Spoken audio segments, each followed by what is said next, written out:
Wake up! Hey, wake up!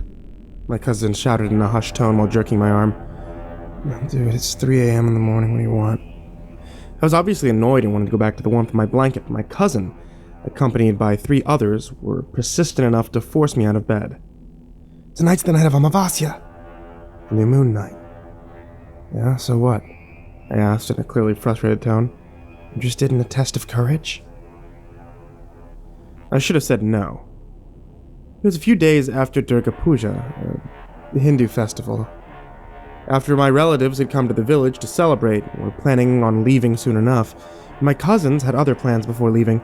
They had always been a fun-loving bunch, so the test of courage was not really much of a surprise. Come on, man, don't be a chicken. Fine, I acquiesced. My false sense of pride forced me to agree to the challenge. That's our brave little man, my elder cousin said, elated while patting me on the head. What do I need to do? I shouldn't have asked. You know the temple of the goddess Kali, below the huge banyan tree? Go there, pray to the goddess statue, come back. He made it sound as if praying to her was like performing a satanic ritual. She was nothing of that sort. She was a revered goddess of strength, although with a subjectively terrifying visage, blood-red tongue sticking out, eyes peeled wide open, weapons of war clenched in all 4 of her hands, and a necklace of severed heads draped over her steadfast neck. Ugh. Fine, I said, my false sense of pride kicking in again. As soon as I stepped outside, the cold autumn breeze hit me. I wrapped my shawl around me tighter, using one hand to hold the flashlight while the other cowered under the shawl. Each took turns holding the flashlight. It was pitch black outside. The fog made things worse. The flashlight could not rip through the curtains of darkness far enough. The only visible things were the earthen path below my feet, silhouettes of trees and huts, and the sea of darkness that lay around me. I kept walking, shivering, partly due to the cold and partly due to genuine fear. Fear of what exactly? Don't know. Maybe fear of the unknown, maybe fear that someone or something had its eyes riveted on me. Perks of watching too many horror movies. I tried to convince myself that my imagination was running wild. I should have turned back. It was a fairly straightforward path. After a while of walking on the road, flanked by trees, I arrived at a crossroad. Path straight led to the temple. Path left led to a part of the village I had not explored yet. I went straight, needless to say, and soon arrived at my destination. From a distance, I pointed my flashlight at the humble temple. I was taken aback. There it was, the statue, in all its terrifying glory. It was as if her eyes were trailing each movement of mine. It was as if she was holding her breath in, ready to pounce. I couldn't go closer. I was paralyzed with fear from a goddess we worship. I couldn't touch the temple to pray and turn back. I'll just tell my cousins that I prayed. I'm sure they won't figure it out. I should have prayed. I soon arrived at the crossroads again.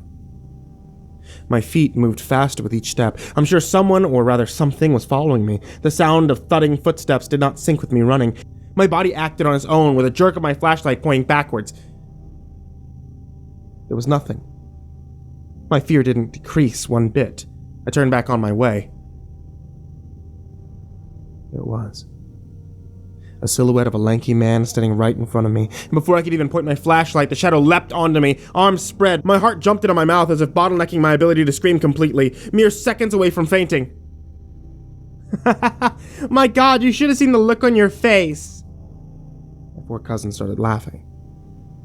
I wanted to punch them. Older or younger, men or women, I wanted to drive my fist through their faces.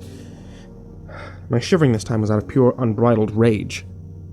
Come on, no need to be so uptight. It was just a prank. You passed, now let's go home. The quick transition between chill out and let's go home felt odd. What seemed more odd was the fact that a group of social media-obsessed people didn't record a prank that elaborate. Something was off. Wait. Why are we going this way? I asked. It's a shortcut. Something was extremely off. Where are your flashlights? The robotic synchronized laughing turned into a blank, expressionless stare, all eyes on me. You have yours, don't you? One of them asked, in a nonchalant voice. Yeah, but Why'd you guys come out this late without a single flashlight? Their eyes kept widening till they formed circles. Their lips formed a straight line. This time, I clearly understood what I feared, and I ran. I peeked backward, all while running at an unprecedented speed. They were just simply standing there, motionless. Not a shout to call me back and running after me, just stood there with their eyes fixed on me. Then they started walking. They walked idly to the same unknown road and melted into the darkness. I reached my grandparents' hut with raging gasps. Bolting up the cemented stairs, I started banging on the wooden door. It was more of an attempt to break in rather than to wake everyone up. Either way, the whole village was awake soon enough. The elders, the curious, everyone came running. Among the crowd were the four I had outrun just a few seconds ago. "Who were you all this time of night?"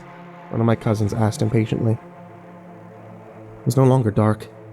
The lanterns had lit up the night. I was no longer alone. Everyone surrounded me. I could speak once again. "What do you mean? You guys sent me out in the first place." "What?" "The damn test of courage." "What test of courage? Don't be ridiculous. Why would we do that?" That was a good question. Why would they do that? Why did I agree to this challenge in the first place? Why? Was I sleepy? The more I questioned myself, the more ridiculous the notion of this challenge seemed. "I did see you get out of the hut on your own, but I thought you were going to the latrine outside," my mother added to our heated conversation. My fear started creeping in again. I shared my story with everyone. Most believed my story, which only added to my fear. Of course they believed me. We all went back to our huts with the volition to sleep. But my eyes refused to shut, and I awaited dawn impatiently. I looked at the bed next to mine where my elder cousin was sleeping. His eyes were closed tight. The U-shaped smile calmly stretched from ear to ear. They were inside.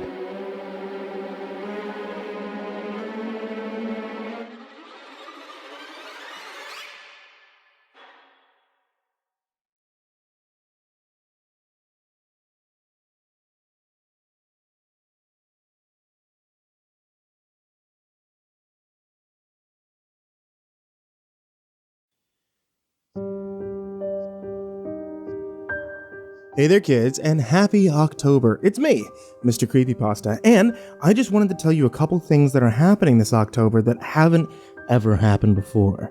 First off, if you take a look at the channel, you'll notice that I'm currently live. That's right, we started up doing a Halloween horror radio program. That means 24/7 without interruption, you'll be hearing CreepyPasta stories, read by yours truly. And as well as a few other guests that we've had on the channel before. The other thing are Halloween exclusive t-shirts. These t-shirts are available in the MrCreepyPasta link down below in the description. Actually, at any point if you want to check out the description, feel free to scroll down and see what kind of cool stuff's going on down there. Oh, and of course, the Halloween countdown starts on the 18th. Look forward to seeing you all. And sweet dreams.